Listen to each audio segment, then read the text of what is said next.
Iya. Marre tokko video narraa waraabette Mubaarak bira deemte akkas gaaf tokko Mubaarak bira deemte akkana video lama narraa waraabeenna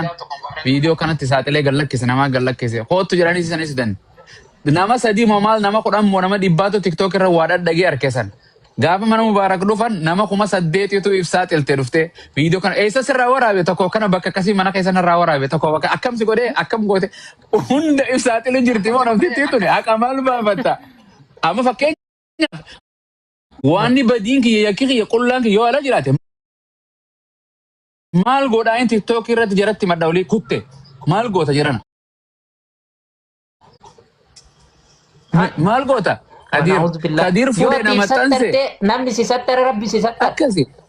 ati waan keetiin loota kan kootii miti jedhi diideen bira maaltu si galche siifi jara jidduu miti bartooban feemasoonni tiktok si saaxilte torban tokko sirraa soite cimo tokko ofiifu kan biraa gad dhufa qaama saalaa biraa dhufa maase kakee daranii ati dhaabbattee waraabbattee kaciisee waraabuu dhufa maaltu akkana waanuma kana mee kana waanuma kana dhaalalchu akkuma jee namni maxxansa waan akkana kana waan fokkota haadha abbaa isaan qabu abbaan isaan qabu haati isaan qabdu fitinaat moo waan maatii isaanii keessa hin jirre abbaa isaanii waan isaa fira safira keessa nama gartee addunyaa kana qaama saalaa hin qabnee jira duudaa Oromoo tana keessa Oromoo akkam rabbi nuuf fide yaake ummata otuni ani bari maalin jeen tuni Oromoon kutaa takka jettanii Oromoon 12 na biratti yan dhageessani yoo Ahmad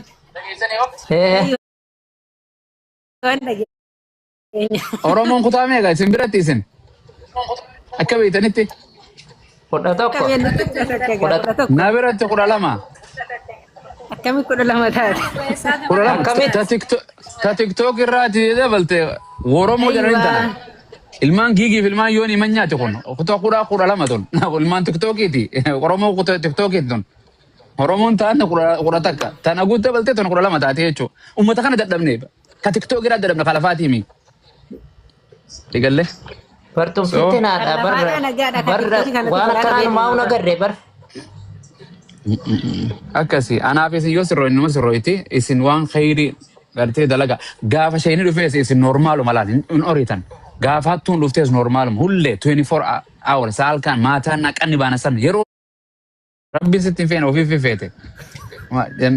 timboon jedhan akkanatti timboo tan akkana qoba lamaan akkana qabanii bar akkana qabanii mi ati qoba lamaan qabda ani qoba shan inni si qabeette jambar timboon tiktokiin qaamaa fi miilaan nu qabdee jirti si gadi lakkistu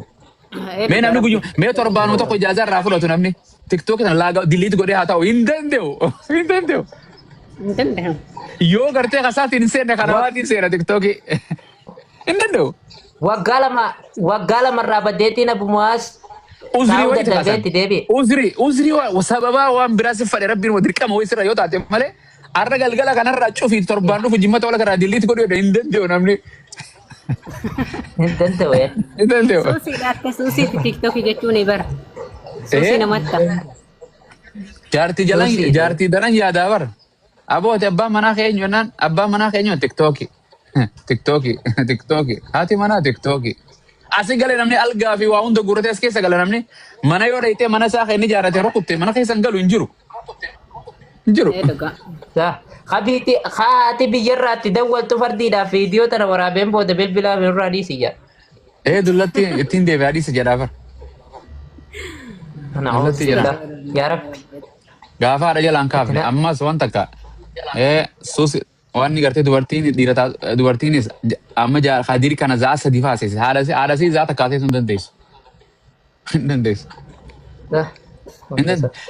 Meeqaa tosoo osoo haati duubaa awwaalamte boo qabriinsi qabrii haadhaan beekne kan namni awwaaleef dhiqee meeqaa jira gara jabeenya wallahi haati siya kalee duuteettee ati geema taphattisin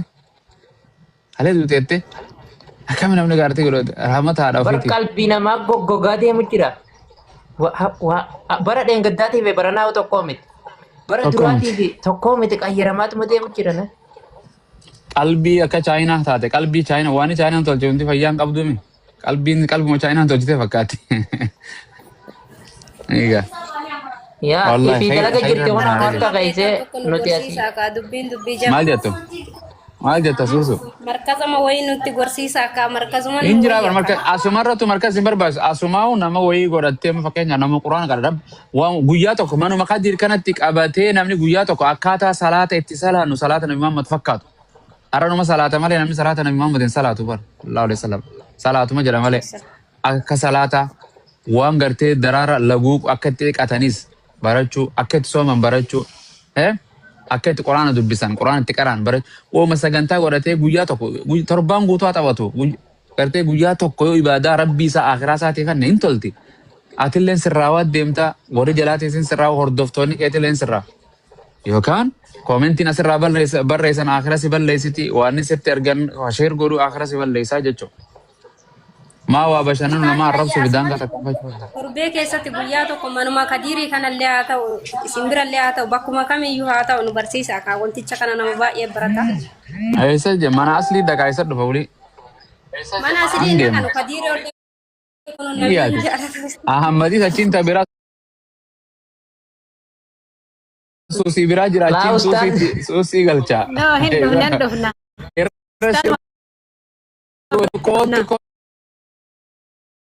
Kota muazi siya meten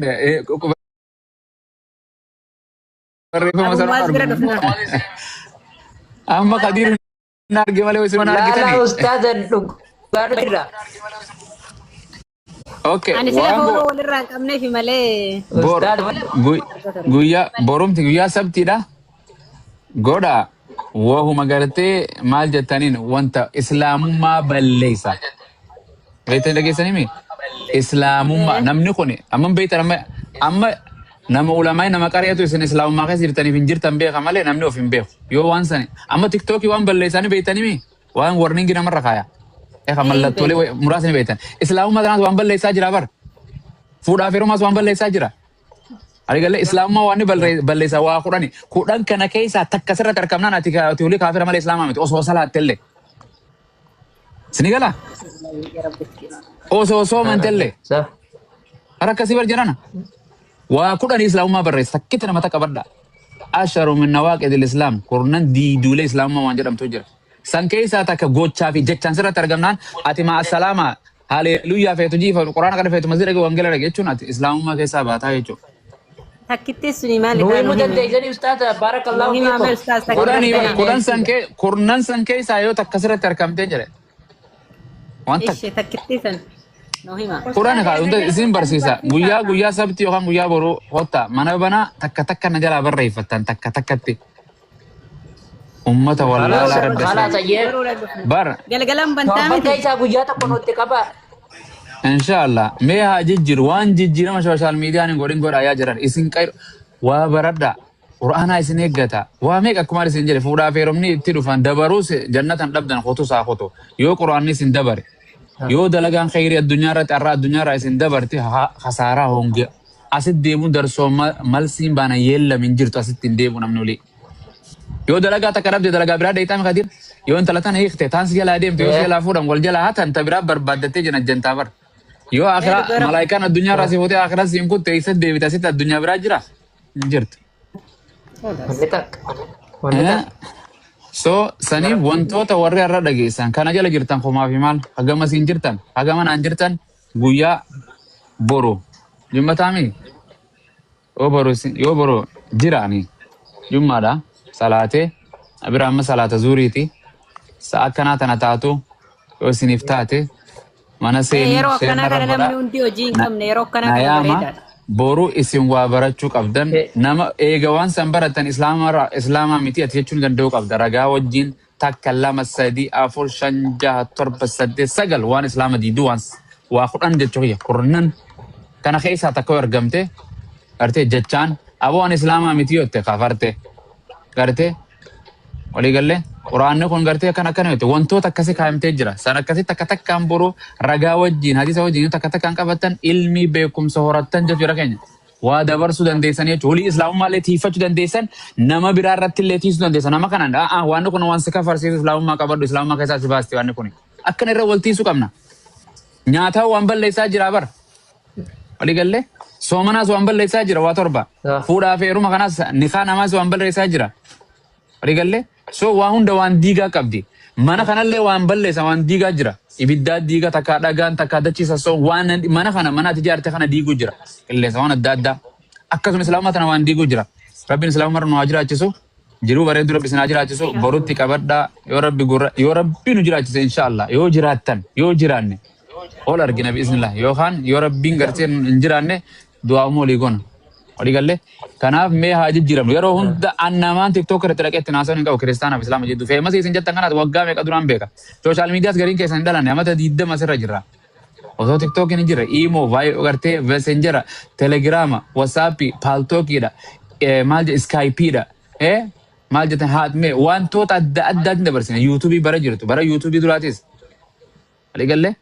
soo gariin keessan ni hin dhalanne gaafas gadaamessa harmee teessanii keessa jirtan soo saniif TikTok kan irratti jijjiiramu waan gaarii bara meeqaan isin beeka karaa feesbuukaatiin asii miti Dulloomee wayii dhalanneessa jechuun umrii akka teessanii kanas keessas dabaree bara umrii takka 2 3 4 laanqaa 30 40 keessa seennu keessumas dabaree mi shabaabuma akka teessanii taas dabarre bara keenya nagiya wanni viidiyoodhaan dubartii argitee bilbilaa hin qabdu hin jiru bakkeetti jejjera jantu hin jirtu yoo mana barumsaa wal agartee salaamu alaikum jettee biraa deemte malee eessatti argita bilbilli mana isaanii hin qabdu eessatti argita haruma irratti bakka horii waliin tiistu wal argita maal gootame eessa jiran ijaazaa isa buuti hin bultu nagaa jiraati intala duuba maal qabdana foota yaa rabbi bara san nu deebisi eessa deebi yaa rabbi bara san nu deebisi Barrika san deebi'u kadiiro. nama jirti guutu lafaa jechuun muraasa malee bara masi tuffatti kan xiqqoo sirratti wanni yoo garte biti tokkuma irratti cumaasi jalaa kutti bara Dhugaa rabbiin dadhabne. amma kun asuusin filtara hin qabne nagaan ta'e warri filtara godhatee amma gartee deebitee maadaam saaraa nu fakkaate kan harkeen maraata amma ammat keenyaas ammat akkasiime yaa Allah tana yoo maan fudha jedhanii bar gurraatti bar sirra gurraatti tana wanti dhiyaa tana fuula kana akkana gooti laal hidhii tana waa diimtu dibatee takka jedha as filta qooshaa wayitti diimti harka kan gurraacha harki kun filsuma Oromoo harki kun fuulli kun filsuma Amaaraa maal jettaniin Araba garte Araba guutuu Oromoo guutuu taatee sin dhufti jechuudha harki alaabaa fuul asiin diimtu asiin adii asiin gurraatti alaabaa abbaa gadaati bar alaabaa abbaa gadaatti deema isin tana alaabaa jala teessanii kana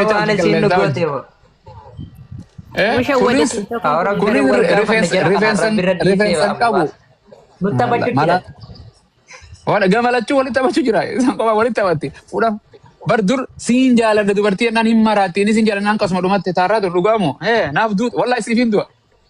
meesuu miidhu goffanni suunee galleemma Walka kachiisuu barka TikTokiin darasaa hedduus kitaaba gattee darasaan hedduunis imoo dhiiftee gara TikTok dhuftee maraatte hedduu maraatte maama bayaan akkam gooti jirana maama bayaan akkam godhu jirti anaa kijibe maqaa dubbachuun gaarii mitilleedha maal goote hin kafarsiifteemi karaa boonii malee jannan hin jiru jedhe karaa boonii malee jannan hin jiru jedhe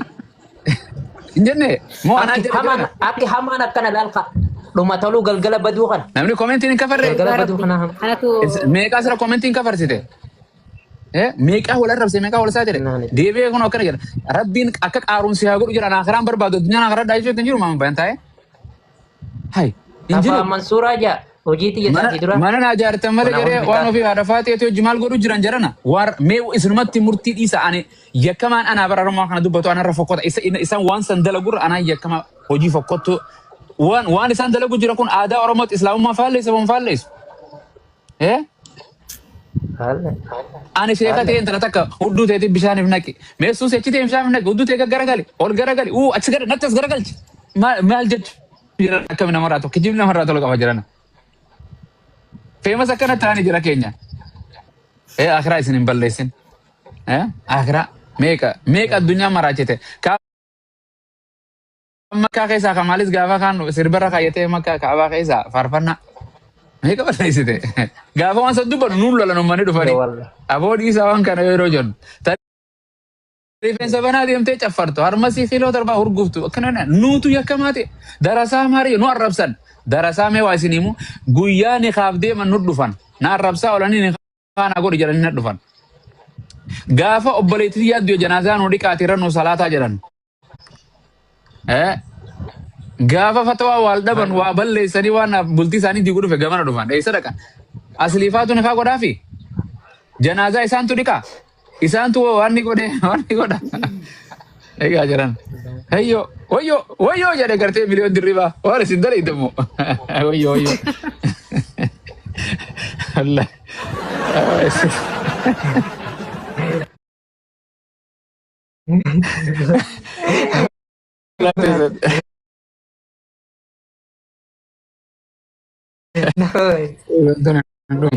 Ada orang masuk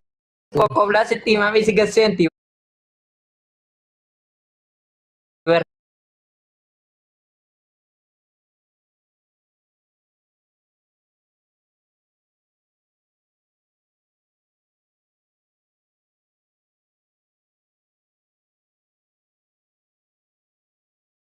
Nurra bareedu kan qabeenya nurra qabu kaffaloora nurra qabu hedduu deeme numa deemna nuti walumaa taranya eeggachuudha boru maybe iftaan yoo takka arra